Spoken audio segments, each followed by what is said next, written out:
ప్రాథమిక హక్కులు. సో ప్రాథమిక హక్కులకు సంబంధించినటువంటి దాంట్లో మనకి ప్రాథమిక హక్కుల గురించి రాజ్యాంగంలో ఎన్నో భాగం తెలియజేస్తుంది. అదేవిధంగా ఆర్టికల్స్ పరంగా ఆర్టికల్ ఎక్కడి నుంచి ఎక్కడి వరకు ఉన్నటువంటి ఆర్టికల్స్ ప్రాథమిక హక్కుల గురించి తెలియజేస్తాయి. రాజ్యాంగం అమల్లోకి వచ్చినప్పుడు ఎన్ని రకాలైనటువంటి ప్రాథమిక హక్కులు ఉన్నాయి, ప్రస్తుతం భారత రాజ్యాంగంలో ఉన్నటువంటి ప్రాథమిక హక్కులు ఎన్ని, వాటికి సంబంధించినటువంటి అంశాల గురించి మనం పూర్తిగా వాటికి సంబంధించిన పూర్తి అంశాల గురించి ఈ క్లాస్లో తెలుసుకుందామండి. సో ప్రాథమిక హక్కులు ఫండమెంటల్ రైట్స్ అని చెప్తాం, ప్రాథమిక హక్కులు అంటున్నాం. సో ఇక్కడ ప్రాథమిక హక్కులకు సంబంధించినటువంటి దాంట్లో మనకి ప్రాథమిక హక్కులకు సంబంధించి అసలు హక్కు అనగా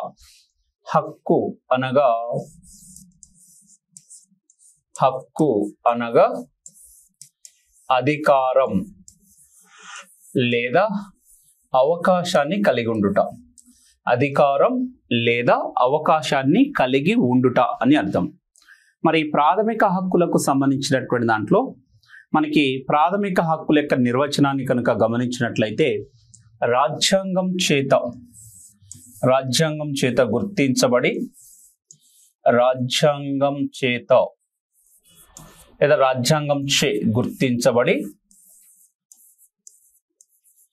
రాజ్యంచే అమలు చేయబడి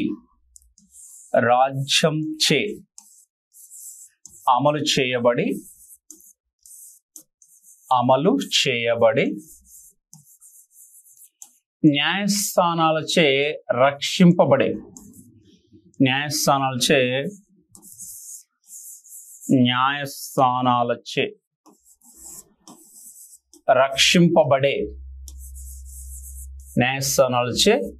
రక్షింపబడే హక్కులను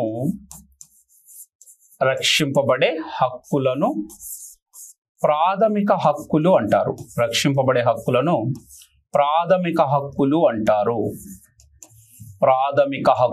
అంటారు. అంటే రాజ్యాంగం చేత గుర్తించబడి, రాజ్యంచే అమలు చేయబడి, న్యాయస్థానాలచే రక్షించబడేటటువంటి హక్కులని ప్రాథమిక హక్కులు అంటారండి. ఇక్కడ ప్రాథమిక హక్కులకు సంబంధించినటువంటి దాంట్లో మరొక విధంగా కూడా చెప్పొచ్చు. ఒక వ్యక్తి సంపూర్ణమైనటువంటి అభివృద్ధిని సాధించడానికి కావలసినటువంటి కనీస హక్కులనే ప్రాథమిక హక్కులు అంటారు. మరి ప్రాథమిక హక్కులకు సంబంధించినటువంటి దాంట్లో మనకి మొట్టమొదటిసారిగా సో రాజ్యాంగంలో హక్కులను గుర్తించినటువంటి దేశం అమెరికా దేశం అండి. మొట్టమొదటిసారిగా రాజ్యాంగంలో హక్కులను గుర్తించినటువంటి దేశం అమెరికా దేశం. రాజ్యాంగంలో ప్రాథమిక హక్కులను గుర్తించినటువంటి మొదటి దేశం అమెరికా. సో ఇక్కడ అమెరికాలో ప్రాథమిక హక్కులని బిల్ ఆఫ్ రైట్స్ అని పిలుస్తారండి. అమెరికాలో ప్రాథమిక హక్కులను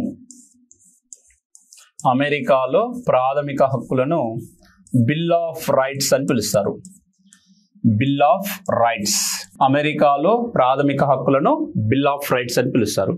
కాబట్టి బిల్ ఆఫ్ రైట్స్ చే ప్రభావితమైనటువంటి రాజ్యాంగ నిర్మాతలు భారత రాజ్యాంగానికి సంబంధించినటువంటి దాంట్లో వ్యక్తి యొక్క స్వేచ్ఛ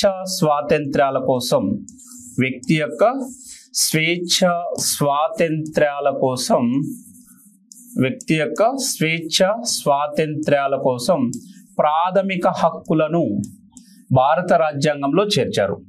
అంటే ఇక్కడ ప్రాథమిక హక్కులని అమెరికాలో బిల్ ఆఫ్ రైట్స్ అని పిలుస్తారు. ఈ బిల్ ఆఫ్ రైట్స్ చే ప్రభావితమైనటువంటి రాజ్యాంగ నిర్మాతలు భారత రాజ్యాంగంలో ఒక వ్యక్తి యొక్క స్వేచ్ఛ స్వాతంత్ర్యాల కోసం ప్రాథమిక హక్కులను రాజ్యాంగంలో పొందుపరిచారని చెప్పొచ్చు. మరి ఇక్కడ ప్రాథమిక హక్కులకు సంబంధించినటువంటి దాంట్లో మనకి ప్రాథమిక హక్కుల గురించి భారత రాజ్యాంగంలోని 3వ భాగం తెలియజేస్తుందండి. భారత రాజ్యాంగంలోని 3వ భాగం ప్రాథమిక హక్కుల గురించి తెలియజేస్తుంది. ఈ 3వ భాగంలో ఉన్నటువంటి ఆర్టికల్ 3వ భాగంలో ఉన్నటువంటి ఆర్టికల్ 12 నుంచి 35 వరకు ఉన్నటువంటి ఆర్టికల్స్ ప్రాథమిక హక్కుల గురించి తెలియజేస్తున్నాయి. 12 నుంచి 35 వరకు ఉన్నటువంటి ఆర్టికల్స్ ప్రాథమిక హక్కుల గురించి తెలియజేస్తున్నాయి. ప్రాథమిక హక్కులని ఎక్కడి నుంచి గ్రహించామంటే అమెరికా నుండి గ్రహించామండి.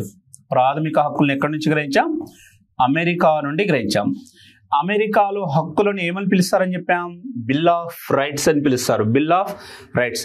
కాబట్టి బిల్ ఆఫ్ రైట్స్ ప్రభావితమైనటువంటి మన రాజ్యాంగ నిర్మాతలు వ్యక్తి యొక్క స్వేచ్ఛ స్వాతంత్ర్యాల కోసం ప్రాథమిక హక్కులను రాజ్యాంగంలో పొందుపరిచారని చెప్పొచ్చు.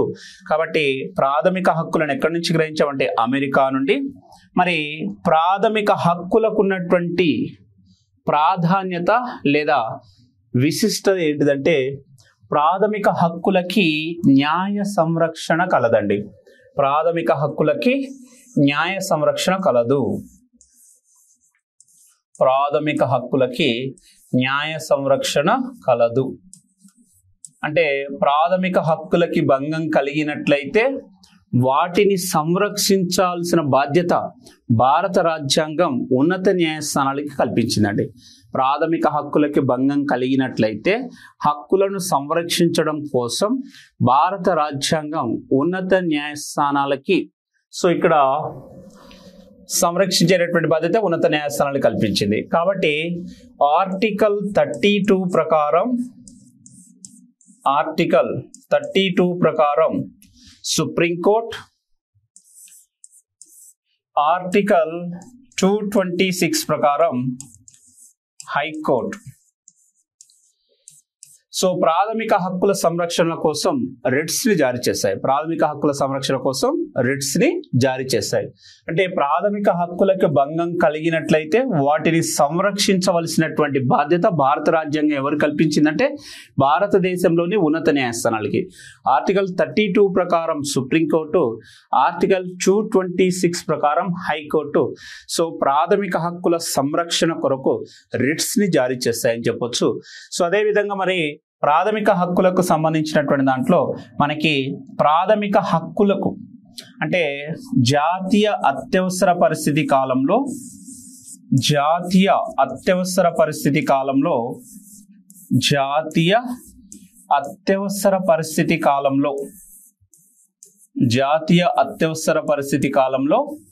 ప్రాథమిక హక్కులను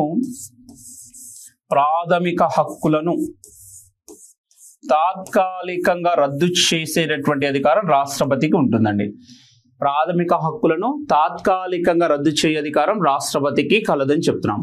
అంటే జాతీయ అత్యవసర పరిస్థితి ప్రభావం ప్రాథమిక హక్కులపై ఉంటుందా అంటే ఉంటుంది. జాతీయ అత్యవసర పరిస్థితి కాలంలో ప్రాథమిక హక్కులను తాత్కాలికంగా రద్దు చేసేటటువంటి అధికారం రాష్ట్రపతికి ఉంటుంది. ఈ విధంగా ప్రాథమిక హక్కులను రాష్ట్రపతి తాత్కాలికంగా రద్దు చేసేటటువంటి అంశాన్ని ఎక్కడి నుంచి గ్రహించామంటే దీనిని జర్మనీ నుండి గ్రహించామండి. అంటే ప్రాథమిక హక్కులకు సంబంధించినటువంటి దాంట్లో ప్రాథమిక హక్కులను జాతీయ అత్యవసర పరిస్థితి కాలంలో తాత్కాలికంగా రద్దు చేసేటటువంటి అధికారం రాష్ట్రపతికి ఉంటుంది. ఈ విధంగా రాష్ట్రపతికి ఉంటుంది అనేటువంటి అంశాన్ని ఎక్కడి నుంచి గ్రహించామంటే జర్మనీ నుండి గ్రహించాం. అదేవిధంగా జాతీయ అత్యవసర పరిస్థితి కాలంలో ప్రాథమిక హక్కులలోని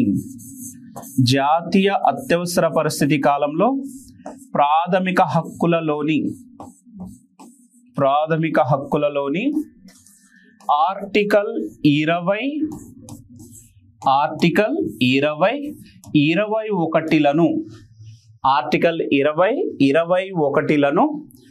రద్దు చేయకుండా ఉండేటటువంటి అంశాన్ని ఎక్కడి నుంచి గ్రహించామంటే జపాన్ నుండి గ్రహించామండి. అంటే జాతీయ అత్యవసర పరిస్థితి ప్రభావం అనేటువంటిది ప్రాథమిక హక్కులపై ఉంటుందంటే ఉంటుంది. అలా జాతీయ అత్యవసర పరిస్థితి కాలంలో ప్రాథమిక హక్కులను తాత్కాలికంగా రద్దు చేసేటటువంటి అధికారం ఎవరికి ఉంటుందంటే రాష్ట్రపతికి ఉంటుందని చెప్పాం. మరి జాతీయ అత్యవసర పరిస్థితి కాలంలో ప్రాథమిక హక్కులలోని ఆర్టికల్ 20, 21లను రాష్ట్రపతి రద్దు చేయకుండా ఉండేటువంటి అంశాన్ని సో ఎక్కడి నుంచి గ్రహించామంటే జపాన్ నుండి. మరి ఈ అంశాన్ని అంటే జాతీయ అత్యవసర పరిస్థితి కాలంలో కూడా ఆర్టికల్ 21 రద్దు కాకుండా ఉండేటువంటి అంశాన్ని 1978లో 44వ రాజ్యాంగ సవరణ చట్టం ద్వారా చేర్చారండి. 44వ రాజ్యాంగ సవరణ చట్టం ద్వారా చేర్చారు. అంటే వాస్తవానికి ప్రాథమిక హక్కులకు సంబంధించినటువంటి దాంట్లో సాధారణంగా జాతీయ అత్యవసర పరిస్థితి కాలంలో ప్రాథమిక హక్కులను రాష్ట్రపతి తాత్కాలికంగా రద్దు చేయవచ్చు. అది ప్రాథమిక హక్కులను తాత్కాలికంగా రద్దు చేసేటటువంటి అంశాన్ని ఎక్కడి నుంచి గ్రహించామంటే జర్మనీ.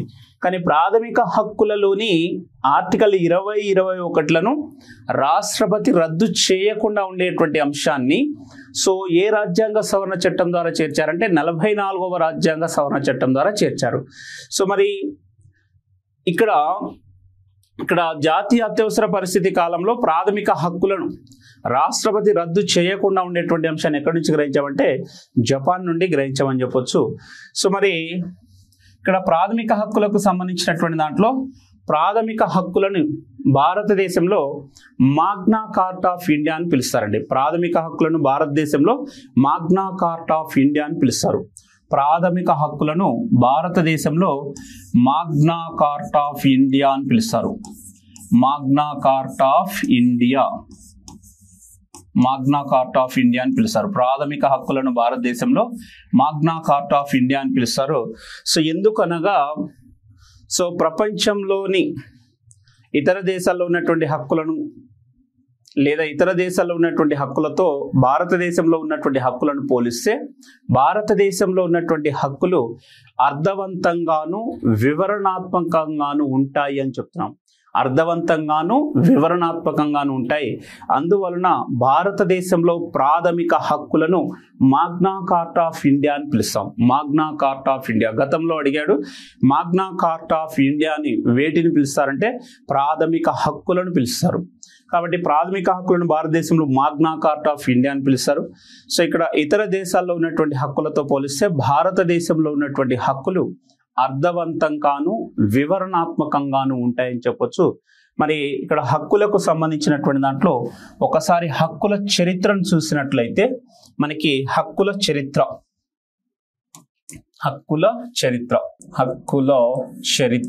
సో ఇక్కడ హక్కుల చరిత్రను గమనించినట్లయితే మనకి మాగ్నా కార్టా అంటున్నాం.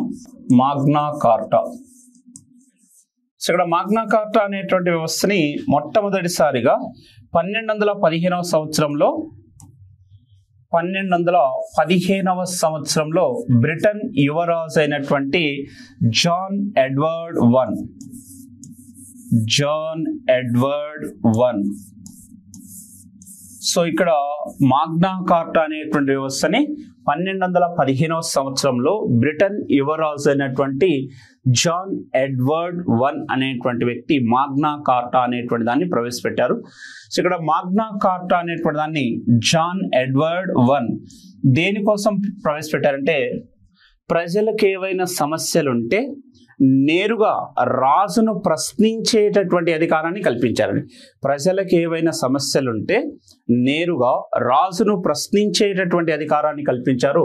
దేని ద్వారా అంటే మాగ్నా కార్టా ద్వారా. దేని ద్వారా? మాగ్నా కార్టా ద్వారా.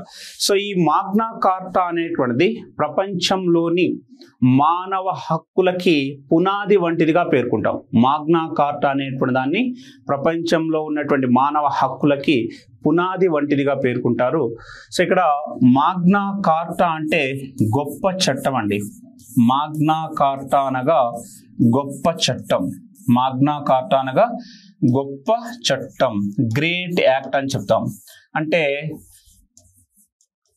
మాగ్నా అంటే గ్రేట్, మాగ్నా అనగా గ్రేట్ గొప్ప అని అర్థం. కార్టా అనగా యాక్ట్, గ్రేట్ యాక్ట్, గొప్ప చట్టం అని చెప్తాం. మాగ్నా కార్టా అనగా గొప్ప చట్టం. ఈ మాగ్నా కార్టా అనేటువంటిది ప్రాథమిక హక్కులలో సో మొట్టమొదటి లిఖిత చట్టంగా పేర్కొనవచ్చు. అంటే ఇక్కడ మాగ్నా కార్టా అనేటువంటి వ్యవస్థని మొట్టమొదటిసారిగా ప్రవేశపెట్టింది జాన్ ఎడ్వర్డ్ వన్. దేనికోసం? సో ప్రజలకు ఏవైనా సమస్యలు ఉంటే నేరుగా రాజును ప్రశ్నించేటటువంటి అధికారాన్ని కల్పించింది. సో ఈ విధంగా కల్పించినటువంటి మాగ్నా కార్టా అనేటువంటిది ప్రపంచంలోని మానవ హక్కులకి పునాది వంటిదిగా పేర్కొనవచ్చు. ఈ మాగ్నా కార్టా అనేటువంటిది మాగ్నా కార్టా అనగా గొప్ప చట్టం అని అర్థం. సో మాగ్నా అంటే గ్రేట్, కార్టా అంటే యాక్ట్ అని చెప్తాం. సో మరి ఇదే విధంగా మనకి దీంట్లో first one Britain bill of right. Britain bill of right, Britain bill of right, Britain bill of right, Britain bill of right అని చెప్తాం. సో ఇక్కడ బ్రిటన్ బిల్ ఆఫ్ రైట్ కి సంబంధించినటువంటి దాంట్లో మనకి దీని ద్వారా 1688వ సంవత్సరంలో బ్రిటన్లో రక్తరహిత విప్లవం అనేటువంటి జరిగిందండి. బ్రిటన్లో రక్తరహిత విప్లవం, రక్తరహిత విప్లవం అనేటువంటి జరిగింది. సో ఈ రక్తరహిత విప్లవం ద్వారా బ్రిటన్లో అధికార మార్పిడి అనేటువంటి జరిగిందండి. 1688వ సంవత్సరంలో బ్రిటన్లో రక్తరహిత విప్లవం జరిగింది. ఈ రక్తరహిత విప్లవం ద్వారా బ్రిటన్లో అధికారాల మార్పిడి అనేటువంటి జరిగింది. అధికారాల మార్పిడి. సో ఈ అధికారాల మార్పిడికి సంబంధించిన దాంట్లో ఎక్కడి నుంచి ఎక్కడికి జరిగింది అంటే బ్రిటన్ రాజు నుండి పార్లమెంట్కి అధికారాలు బదిలీ చేయబడ్డాయి. బ్రిటన్ రాజు నుండి పార్లమెంట్కి అధికారాలు బదిలీ చేయబడ్డాయి. సో ఈ విధంగా బ్రిటన్ రాజు నుండి పార్లమెంట్కి అధికారాలు బదిలీ చేయడం వలన బ్రిటన్లో ఉన్నటువంటి పౌరులకి రాజకీయపరమైన హక్కులు కల్పించబడ్డాయి. రాజకీయపరమైన హక్కులు కల్పించబడ్డాయి. అంటే ఏ విప్లవం ద్వారా? అది రక్తరహిత విప్లవం. అంటే ప్రపంచంలో మొట్టమొదటిసారిగా శాంతియుతంగా జరిగినటువంటి విప్లవమే రక్తరహిత విప్లవం. కాబట్టి దీని ద్వారా ఏ మార్పిడి జరిగిందంటే అధికారాల మార్పిడి అనేటువంటి జరిగింది. ఎక్కడి నుంచి అక్కడికి? బ్రిటన్ రాజు నుండి పార్లమెంటుకు అధికారాలు బదిలీ చేయబడ్డాయి. సో ఈ విధంగా బ్రిటన్ రాజు నుండి పార్లమెంటుకు అధికారాలు బదిలీ చేయడం వలన బ్రిటన్లో ఉన్నటువంటి పౌరులకి రాజకీయపరమైనటువంటి హక్కులు కల్పించబడ్డాయి. రాజకీయపరమైనటువంటి హక్కులు కల్పించబడ్డాయి. సో ఇది Britain bill of right. Next ఇక్కడ బిల్ ఆఫ్ అమెరికా. రెండోది bill of America. Bill of America, bill of America. So bill of అమెరికాకు సంబంధించిన దాంట్లో మనకి 1776లో అమెరికా స్వాతంత్ర పితామహుడు, అమెరికా స్వాతంత్ర ప్రకటన సందర్భంగా 1776 జూలై 4న అమెరికా స్వాతంత్ర్యాన్ని పొందిందండి. సో ఇలా 1776లో అమెరికా స్వాతంత్ర ప్రకటన సందర్భంగా అమెరికా స్వాతంత్ర పితామహుడైనటువంటి sir Thomas Jefferson, sir Thomas Jefferson, sir Thomas Jefferson, sir Thomas Jefferson America స్వాతంత్ర పితామహుడు ఎవరంటే సర్ థామస్ జెఫర్సన్. సో సర్ థామస్ జెఫర్సన్ ఇచ్చినటువంటి ప్రధానమైనటువంటి నినాదాలు స్వేచ్ఛ స్వాతంత్ర్యాలతో జన్మించినటువంటి మానవుడు జీవితాంతం వాటితో కొనసాగుతాడు అని పేర్కొన్నాడు. జీవితాంతం వాటితో కొనసాగుతారు అంటే ఇక్కడ అమెరికా స్వాతంత్ర ప్రకటన సందర్భంగా అమెరికా స్వాతంత్ర పితామహుడైనటువంటి సర్ థామస్ జెఫర్సన్ ఇచ్చిన ప్రధానమైనటువంటి నినాదాలు స్వేచ్ఛ స్వాతంత్ర్యాలతో జన్మించినటువంటి మానవుడు జీవితాంతం వాటితో కొనసాగుతాడని చెప్పాడు. అంటే మరణించేంత వరకు కూడా స్వేచ్ఛ స్వాతంత్ర్యాలను కలిగి ఉంటారని అర్థం. కాబట్టి అమెరికా స్వాతంత్ర పితామహుడు ఎవరంటే సర్ థామస్ జెఫర్సన్ అని చెప్తాం. అమెరికా రాజ్యాంగ పితామహుడు అంటే సో రాజ్యాంగ పరిషత్ పితామహుడు ఎవరంటే జేమ్స్ మాడిసన్ అని చెప్తాం. James Madison, James Madison.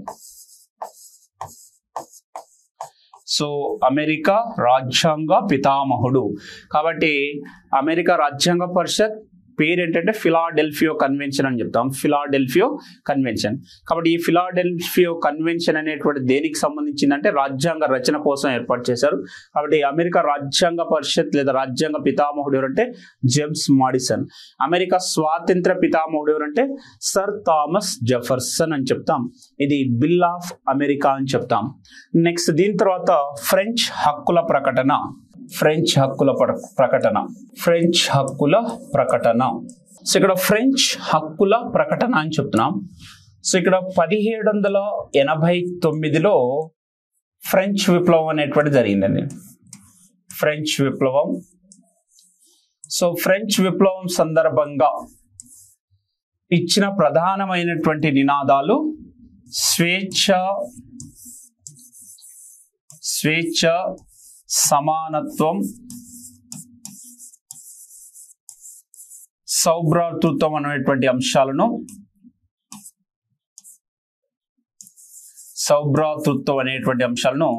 ప్రపంచ రాజ్యాంగాలన్నిట్లో కూడా మనం గమనించవచ్చు అని చెప్పొచ్చు. ప్రపంచ రాజ్యాంగాలన్నిట్లో కూడా గమనించవచ్చు. అంటే ఫ్రెంచ్ విప్లవం ఎప్పుడు జరిగింది? 1789. సో ఫ్రెంచ్ విప్లవం సందర్భంగా ఇచ్చినటువంటి ప్రధానమైనటువంటి నినాదాలు స్వేచ్ఛ, సమానత్వం, సౌభ్రాతృత్వం అనేటువంటి అంశాలు అనేటువంటివి ప్రపంచ రాజ్యాంగాలన్నిట్లో కూడా మనం గమనించవచ్చు అని చెప్తున్నాం. నెక్స్ట్ అదేవిధంగా మనకి నెక్స్ట్ రష్యా హక్కుల ప్రకటన.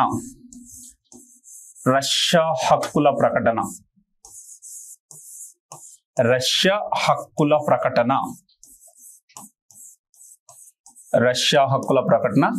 సో ఇక్కడ రష్యా హక్కుల ప్రకటనకు సంబంధించినటువంటి దాంట్లో మనకి 1917లో రష్యా విప్లవం అనేటువంటి జరిగింది. రష్యా విప్లవం. సో రష్యా విప్లవ సందర్భంలో మనకి ఇచ్చినటువంటి ప్రధానమైనటువంటి నినాదాలు సామాజిక, ఆర్థిక, రాజకీయ న్యాయం అనేటువంటి అంశాలు.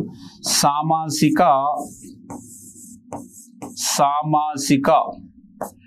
ఆర్థిక, రాజకీయ న్యాయం అనేటువంటి అంశాలు. ప్రపంచ రాజ్యాంగాలన్నిటికీ కూడా స్ఫూర్తి అని చెప్పొచ్చు. అంటే రష్యా హక్కుల ప్రకటనకు సంబంధించినటువంటి దాంట్లో మనకి రష్యా విప్లవం ద్వారా ఇచ్చినటువంటి ప్రధానమైనటువంటి నినాదాలు సామాజిక, ఆర్థిక, రాజకీయ న్యాయం అనేటువంటివి ప్రపంచ రాజ్యాంగాలన్నిటికీ కూడా స్ఫూర్తి అని చెప్తున్నాం. సో ఇది రష్యా హక్కుల ప్రకటన. నెక్స్ట్ సో విశ్వ మానవ హక్కుల ప్రకటన. విశ్వ మానవ హక్కుల ప్రకటన.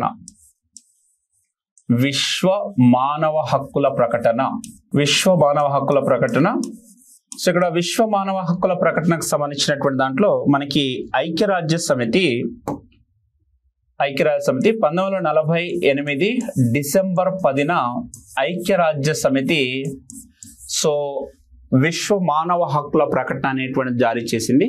సో రెండవ ప్రపంచ యుద్ధం అనంతరం స్వాతంత్ర్యాలు పొందినటువంటి ప్రతి దేశానికి కూడా సో ఈ విశ్వ మానవ హక్కుల ప్రకటన అనేటువంటిది సో ఒక మార్గదర్శకత్వం వంటిదిగా పేర్కొనొచ్చు. సో ప్రస్తుతం డిసెంబర్ 10కు ఉన్నటువంటి ప్రత్యేకత మానవ హక్కుల దినోత్సవంగా నిర్వర్తిస్తున్నాం డిసెంబర్ 10ని. కాబట్టి ఇక్కడ విశ్వ మానవ హక్కుల ప్రకటనకు సంబంధించిన దాంట్లో ఐక్యరాజ్య సమితి 1948 డిసెంబర్ 10న విశ్వ మానవ హక్కుల ప్రకటన జారీ చేసింది. సో ఈ విధంగా విశ్వ మానవ హక్కుల ప్రకటన అంటే ఐక్యరాజ్య సమితి ప్రకటన తర్వాత అంటే రెండవ ప్రపంచ యుద్ధానంతరం స్వాతంత్ర్యాన్ని పొందినటువంటి దేశాలకి ఒక మార్గదర్శకత్వం వంటిదిగా పేర్కొనవచ్చు. సో ఈ విశ్వ మానవ హక్కుల ప్రకటన అనేటువంటి నేను చెప్పొచ్చు. ఇది మనకి హక్కుల చరిత్రకు సంబంధించినటువంటి అంశం. ఇక దీంట్లో భారతదేశంలో హక్కుల చరిత్ర అని చెప్తున్నాం. భారతదేశంలో హక్కుల చరిత్ర. సో ఇక్కడ భారతదేశంలో హక్కుల చరిత్ర అంటున్నాం. సో దీనికి సంబంధించినటువంటి దాంట్లో మనకి భారతదేశంలో హక్కుల ప్రస్తావన ఎలా ప్రారంభమైందో చూద్దాం. సో ఇక్కడ మొట్టమొదటిసారిగా 1895 సో 1895లో పూనా ఐఎన్సి సమావేశం అనేటువంటి జరిగిందండి. పూనా ఐఎన్సి సమావేశం జరిగింది. ఈ పూనాలో జరిగిన ఐఎన్సి సమావేశానికి అధ్యక్షత వహించింది ఎవరంటే ఎస్ఎన్ బెనర్సీ. పూనాలో జరిగినటువంటి ఐఎన్సి సమావేశానికి అధ్యక్షత వహించింది ఎస్ఎన్ బెనర్సీ. సో ఎస్ఎన్ బెనర్సీ అధ్యక్షతన జరిగినటువంటి ఈ పూనా ఐఎన్సి సమావేశంలో తిలక్, బాలగంగాధర్ తిలక్ స్వరాజ్ అనేటువంటి బిల్లును ప్రవేశపెట్టి భారత పౌరులకి వాక్ స్వాతంత్రము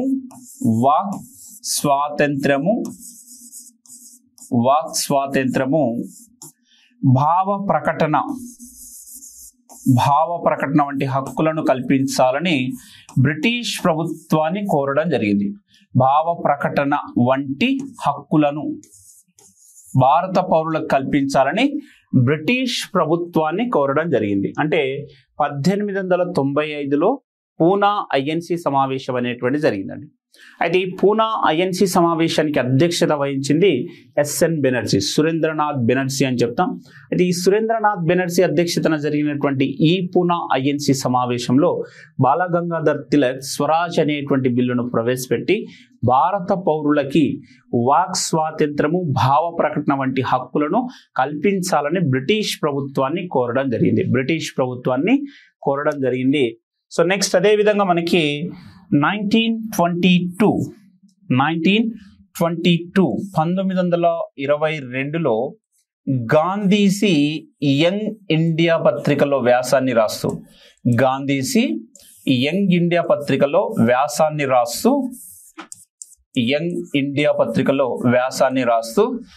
భారత ప్రజలకి అవసరమైన హక్కులను కల్పించాలని కోరడం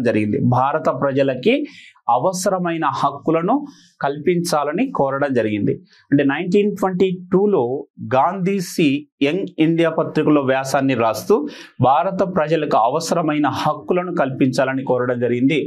నెక్స్ట్ అదే విధంగా మనకి 1925లో అనిబీసెంట్ బ్రిటన్ పార్లమెంట్ లో కామన్వెల్త్ ఆఫ్ ఇండియా అనేటువంటి బిల్లును ప్రవేశపెట్టి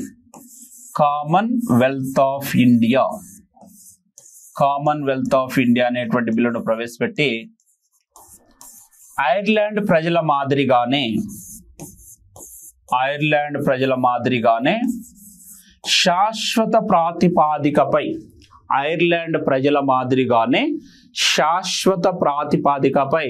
సో భారత ప్రజలకి హక్కులను కల్పించాలని డిమాండ్ చేశారు. సో 1925లో అనిబీసెంట్ బ్రిటన్ పార్లమెంట్ లో కామన్వెల్త్ ఆఫ్ ఇండియా అనేటువంటి బిల్లును ప్రవేశపెట్టి ఐర్లాండ్ ప్రజల మాదిరిగానే శాశ్వత ప్రాతిపాదికపై భారత ప్రజలకు హక్కులను కల్పించాలని డిమాండ్ చేశారు. సో నెక్స్ట్ అదే విధంగా మనకి 1928లో మోతీలాల్ నెహ్రూ తన రిపోర్ట్లో మొదటిసారిగా భారత ప్రజలకి 19 రకాల హక్కులను కల్పించాలని కోరడం జరిగింది. సో మొట్టమొదటిసారిగా మోతీలాల్ నెహ్రూ రిపోర్టుకి సంబంధించినటువంటి దాంట్లో మనకి 19 రకాల హక్కుల గురించి ప్రస్తావించడం జరిగింది. సో నెక్స్ట్ అదే విధంగా మనకి 1931 కరాచీ ఐఎన్సి సమావేశం. ఈ కరాచీ ఐఎన్సి సమావేశానికి అధ్యక్షత వహించింది సర్దార్ వల్లభాయ్ పటేల్. అయితే ఈ సర్దార్ వల్లభాయ్ పటేల్ అధ్యక్షతన జరిగినటువంటి ఈ ఐఎన్సి సమావేశంలో మొదటిసారిగా జాతీయ కాంగ్రెస్ సో భారత పౌరులకి సో హక్కులను కల్పించాలని డిమాండ్ చేసిందండి. భారత ప్రజలకి హక్కులను కల్పించాలని డిమాండ్ చేసింది కరాచీ ఐఎన్సి సమావేశం. సో నెక్స్ట్ 1945లో ఇక్కడ జాతీయ కాంగ్రెస్ సర్ తేజ్ బహదూర్ సఫ్రూ అధ్యక్షతన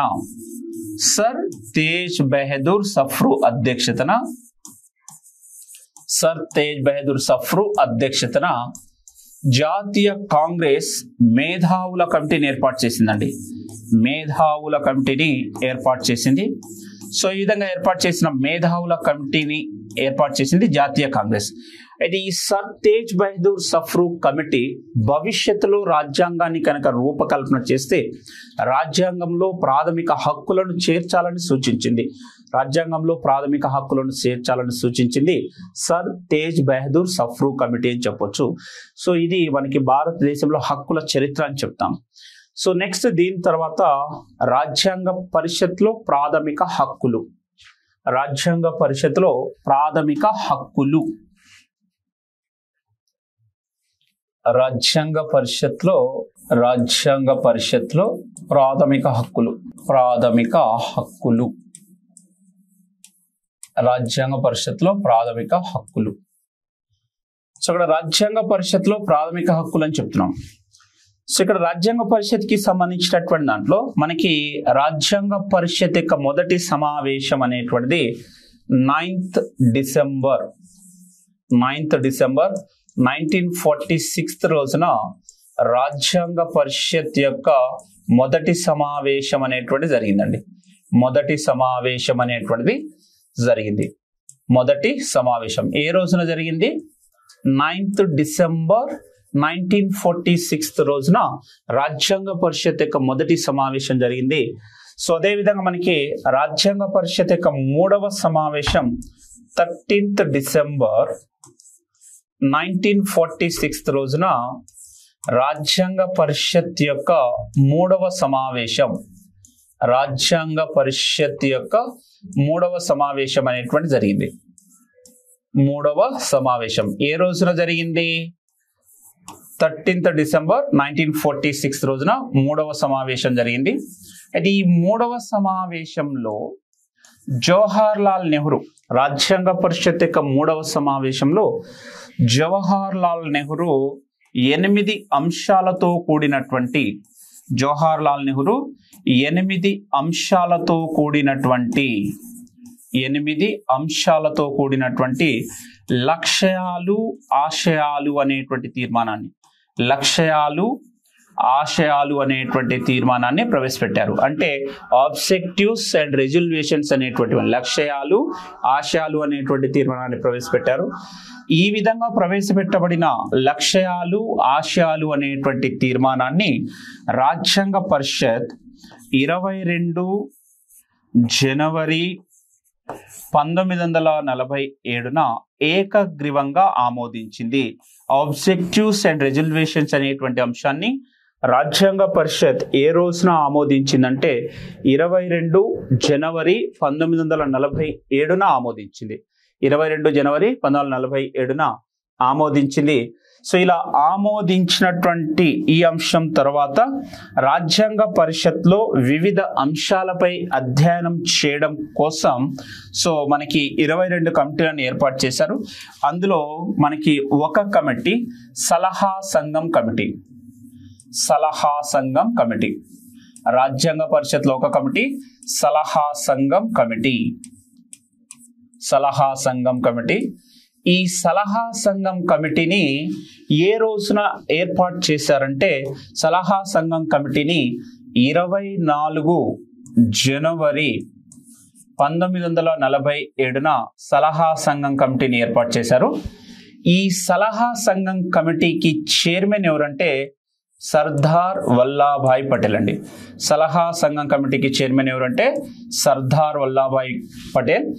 ఈ సలహా సంఘం కమిటీలో సభ్యులు ఎంతమంది అంటే 1+54 సభ్యులు. సలహా సంఘం కమిటీలో సభ్యులు ఎంతమంది అంటే 1+54. చైర్మన్ ఎవరు? సర్దార్ వల్లభాయ్ పటేల్.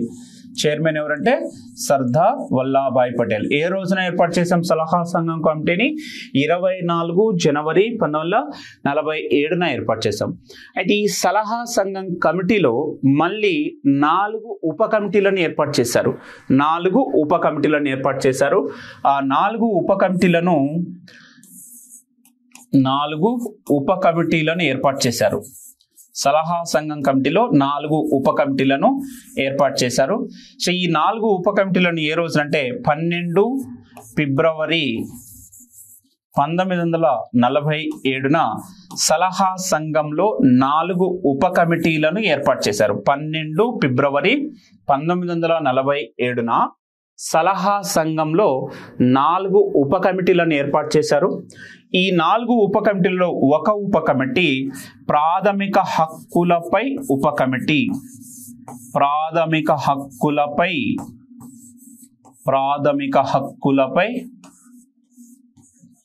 ఉప కమిటీ, ప్రాథమిక హక్కులపై ఉప కమిటీ అనేటువంటి దాన్ని ఏర్పాటు చేశారు. సో ప్రాథమిక హక్కులపై ఉప కమిటీని ఏ రోజున ఏర్పాటు చేశాం? 12 ఫిబ్రవరి 1947న ఏర్పాటు చేశారు. ఈ ప్రాథమిక హక్కులపై ఉప కమిటీకి చైర్మన్ ఎవరంటే జేబీ కృపాలాని. జేబీ కృపాలాని ప్రాథమిక హక్కులపై ఉప కమిటీకి చైర్మన్ జేబీ కృపాలాని. సో ఇప్పుడు జేబీ కృపాలాని నేతృత్వంలో ప్రాథమిక హక్కులపై ఉప కమిటీని ఏర్పాటు చేశారు. దీనికి చైర్మన్ జేబీ కృపాలాని. మొత్తం సభ్యులు ఎంత అంటే 1+9 అండి. 1+9 మెంబర్స్. ప్రాథమిక హక్కుల ఉప కమిటీలో సభ్యులు ఎంతమంది అంటే 1+9. 1+9. దానికి చైర్మన్ జేబీ కృపాలాని అని చెప్తున్నాం. సో ఇప్పుడు ఈ విధంగా జేబీ కృపాలాని నేతృత్వంలోని ఉప కమిటీ ఇచ్చినటువంటి నివేదికను అనుసరించి ప్రాథమిక హక్కులను రాజ్యాంగంలో పొందుపరిచారు. ప్రాథమిక హక్కులను రాజ్యాంగంలో పొందుపరిచారు. కాబట్టి సో ఇక్కడ ప్రాథమిక హక్కులకు సంబంధించిన దాంట్లో ఏ కమిటీ యొక్క నివేదికను అనుసరించి ప్రాథమిక హక్కులను రాజ్యాంగంలో చేర్చారంటే సో మనకి జేబీ కృపాలాని నేతృత్వంలోని కమిటీ ఇచ్చిన నివేదికను అనుసరించి ప్రాథమిక హక్కులను రాజ్యాంగంలో పొందుపరిచారని చెప్పొచ్చు. సో అదేవిధంగా మనకి రాజ్యాంగ పరిషత్ సలహాదారుడైనటువంటి బిఎన్ రావు, రాజ్యాంగ పరిషత్ సలహాదారుడైనటువంటి బిఎన్ రావు చిత్తు రాజ్యాంగాన్ని రూపొందించారండి. చిత్తు రాజ్యాంగాన్ని రూపొందించారు.